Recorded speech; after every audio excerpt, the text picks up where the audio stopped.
کہ ایک دن حضور گھر میں تشریف فرما تھے اور نیم داراز تھے، لیٹے ہوئے تھے، اور آپ کی مبارک پنڈلی سے کپڑا ہٹا ہوا تھا۔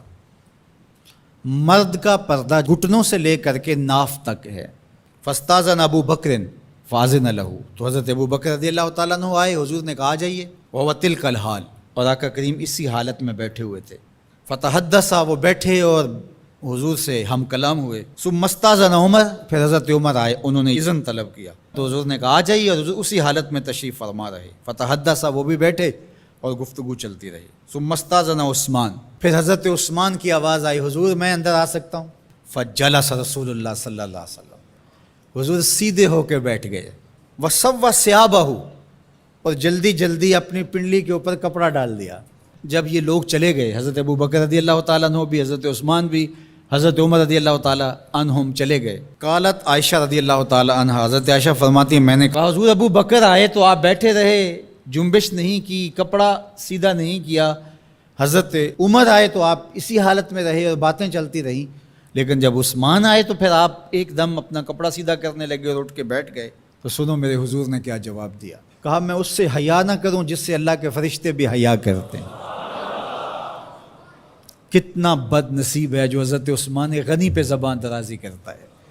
یہ عثمان وہ ہیں جس سے اللہ کے فرشتے بھی حیا کرتے ہیں۔ اللہ اکبر، یہ عظمت حضرت عثمان غنی رضی اللہ تعالیٰ عنہ۔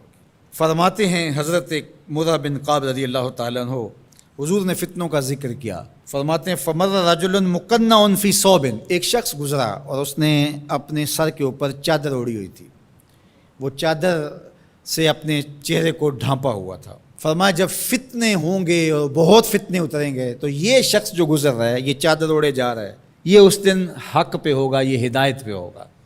مرہ بن قاب کہتے ہیں میں دوڑا کہ میں دیکھوں یہ خوش نصیب کون ہے، تو جب نیڑے ہو کے دیکھا تو حضرت عثمان غنی رضی اللہ تعالیٰ، کیا تو میں نے حضرت عثمان غنی کے سر کو پکڑ کے حضور کی جانب ان کا رخ پھیرا۔ فقلت ھذا، میں نے کہا حضور یہ؟ کالا نام، کہا ہاں یہی۔ حضور نے حضرت عثمان غنی رضی اللہ تعالیٰ عنہ کی طرف اشارہ کر کے کہا جب فتنے بہت زیادہ ہو جائیں گے تو یہ شخص اس فتنوں کے زمانے میں مظلوماً شہید کیا جائے گا۔ تو حضرت عثمان غنی رضی اللہ تعالیٰ عنہ پر 40 دن تک پانی بن رہا، اپنے گھر میں معصور ہو کے رہ گئے، سخت اذیتیں کاٹیں۔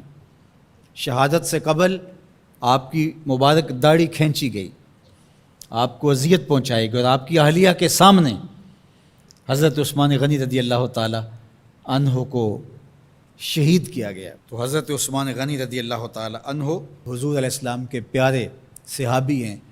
حضور کی 2 صاحبزادیاں یکے بعد دیگر حضرت عثمان غنی رضی اللہ تعالیٰ عنہ کے نکاح میں آئیں۔ آپ کے بہت سارے نمایاں وصف ہیں جن میں حضور کا 2 مرتبہ داماد بننا، اور پھر فرمایا اگر میری اور بھی صاحبزادیاں ہوتی تو میں عثمان سے نکاح کر دیتا، اور پھر ذوالہجرتین 2 ہجرتیں، حبشہ کی جانب اور مدینہ المنورہ کی جانب، پھر شہادت کا اعزاز، اولین مسلمانوں میں ان کا شمار ہے، 10 مبشرہ میں ان کا شمار ہے، 4 خلفائے راشدین کے اندر ان کا 3را نمبر ہے، جمع قرآن اور نشر قرآن کی سعادت اللہ نے ان کے حصے میں رکھی۔ آپ کے اوصاف میں سے 2 وصف بہت نمایاں ہیں، ایک تو آپ کا سخی ہونا، دوسرا آپ کا وصف نمایاں حیا تھا۔ تو آج حضرت عثمان غنی رضی اللہ تعالیٰ عنہ کی ان صفتوں کو، حیا کو اپنے کلچر میں فروغ دینے کی ضرورت ہے، اپنی معاشرت میں فروغ دینے کی ضرورت ہے۔ ایک مرد ہو کے اتنا حیا دار، تو پھر عورت ہو کر حیا کی چادر پھاڑ دے اور وہ اس کو آزادی کا نام دے، تو اس سے وہ نسوانیت کا نور رخصت ہو گیا۔ اقبال نے کہا تھا جس علم کی تاثیر سے زن ہوتی ہے نازن، کہتے ہیں اسی علم کو ارباب نظر موت۔ تو حضرت عثمان غنی رضی اللہ تعالیٰ عنہ حیا اور سخاوت کے بحر بے کراں تھے۔ بزرگوں کی سیرت اس لیے بیان کی جاتی ہے کہ ان کے نقوش پا کو اختیار کرنے کا جذبہ پیدا ہو۔ ان کا ذکر کرنا اس امت پر قرض ہے، اور ان کی محبت اور ان کا پیار اس امت کے رگ و ریشہ کے اندر محو نفوذ ہونا چاہیے۔